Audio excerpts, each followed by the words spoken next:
Saben que Santiago Montero Ortega del grupo Tercero C.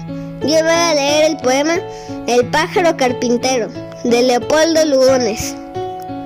El maestro carpintero, de la boina colorada, va desde la madrugada, taladrando su madero.